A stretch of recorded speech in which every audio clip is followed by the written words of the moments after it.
Yes. Centurion, would you tell us a little bit more about what happened at Calvary? It's my job to break the legs of those on the crosses. It brings a speedy death. But as I approached the cross of Jesus, it's like my heart was seized with a terror.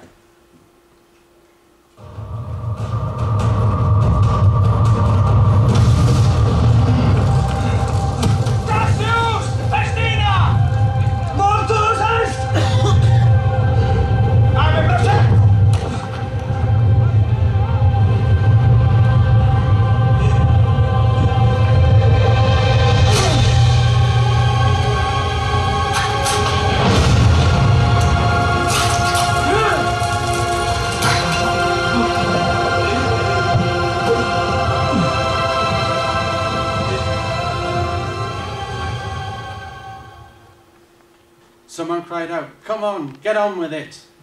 So I stepped forward to Jesus' cross. I shouted, "He's already dead. No need to bother with this one." And I gathered up all my remaining courage and I thrust my spear into his side, blood and water splashing the robe I'd already litten down on the floor. And I prayed, "Lord, forgive me." For I felt it was for me that you had died. And what happened next? Somebody said about an earthquake. Next there was a storm. Darkness all around. It was eerie. There was a thunderstorm. The ground shook with a quake. I dropped to my knees in despair. I thought surely this was the Son of God. And afterwards, did you meet the followers? Afterwards, I spoke to some of Jesus' friends. I wanted to know more about this Jesus. And then I heard of his promise to return on the third day. When I heard volunteers to guard the tomb, I volunteered to be there. I had to be there. This was a duty far higher than to Rome. I find this incredible. You, a Roman soldier, you're a follower. You're a follower of this Jesus. More than a follower, he is my saviour. Oh, this is amazing. This is truly amazing. We have a Roman centurion claiming to be a follower of Jesus Christ. Would you can take your seat.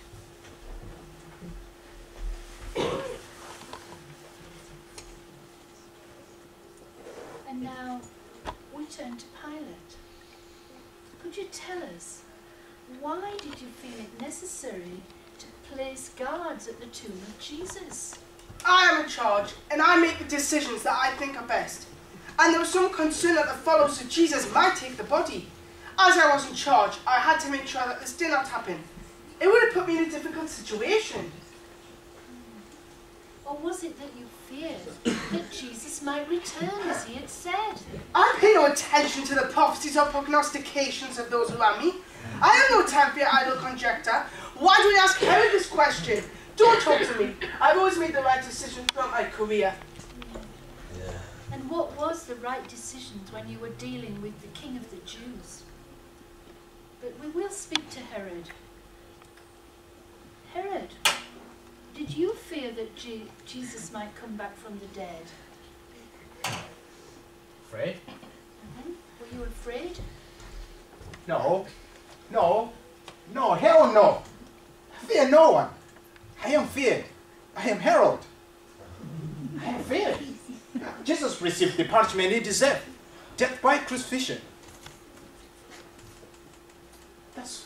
I am Herod. Oh, Herod, I sense a great fear in you, almighty Herod. I shall answer no more questions. I am Herod. As you wish. And now I have a final question for all of you. I'd like to ask you where each of you were when Jesus was crucified. And we'll start with our centurion. I know you've told us lots about the crucifixion, but tell us, where were you? As I've said, I was there at Calvary. I saw the crowd frenzied with rage and hatred for an innocent man. I felt overwhelming sadness and the love of my newfound Saviour. Yes, I was there at Calvary. Praise be to God for the new life that he gave me. And Peter, would you tell us, where were you when Jesus was being crucified? My life has been a mix of successes and failures. Yes, I am Peter, who can boldly confess that you are Christ, Son of the living God. The same Peter who could not stay awake for an hour when the Master prayed alone in the garden before his arrest.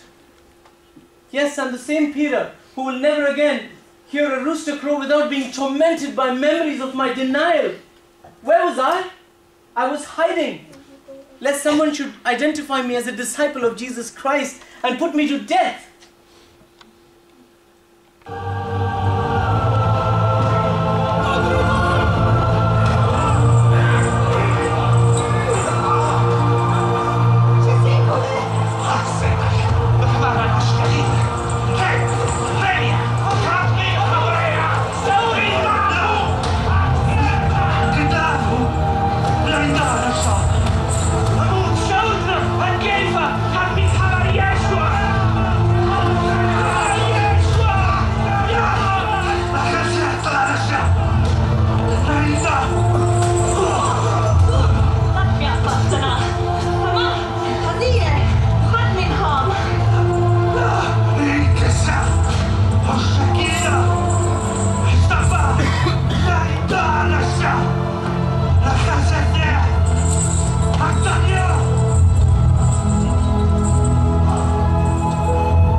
In spite of my weaknesses, the Lord strengthened me and encouraged me.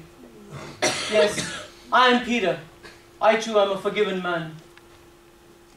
Yes, he can do that, can't he? And now, let's ask Pilate, where were you when Jesus was being crucified? Oh, that I might have a will of my own, and the courage to live up to what I know is right. The Jewish people pushed me, and I give in to their demands. The establishment in Rome hint on their wishes, and I out of course. The only good advice I received for this affair was the advice I ignored. My wife pleaded that I didn't become involved in the trial of Jesus Christ. As she said, he was an innocent man. Of course I knew he was, but I didn't have the courage. I was ashamed. Where was I when Jesus was being crucified? I was hiding behind my political mask. The mask called Pilate. Just so. And I thank you, Pilate, that you have had the courage to tell us the truth of that. And now, a final question for Herod. Tell us where you were when Jesus was being crucified. Interesting.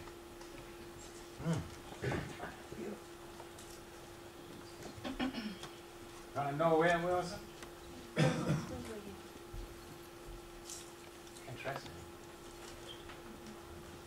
I've already said this. Where was I? Tell me. I've said all I wish to say. Perhaps I should have said he was innocent when I had a chance. Where was I when he was crucified? I was being entertained. That's who I am. I am Herod. Thank you. Okay.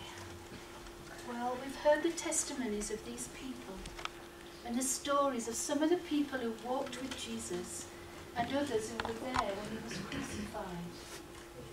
And I have to say that it's become clear to me, a skeptic, that this Jesus was no ordinary man. He touched and changed the lives of many people. And I wonder where I would have been had I been at Calvary. Would I have been hiding behind my own fears, behind my mask of my job? I wonder, and I wonder where were you when Jesus was crucified? But we leave the final word. I want to ask Mary Magdalene if she would tell us where she was when Jesus was being crucified. Like the rest of the disciples, I was also heartbroken by the death of Jesus. I told the disciples Did not Jesus say that he would return to us? Why did we forget his words? Don't let your heart be troubled. You ask me, where was I? Where was I? I'm privileged to say that I was there. At his sight, I understood the true meanings of the words. His body broken for me, his blood shed for me. I am Mary Magdalene the forgiven, and he died for me.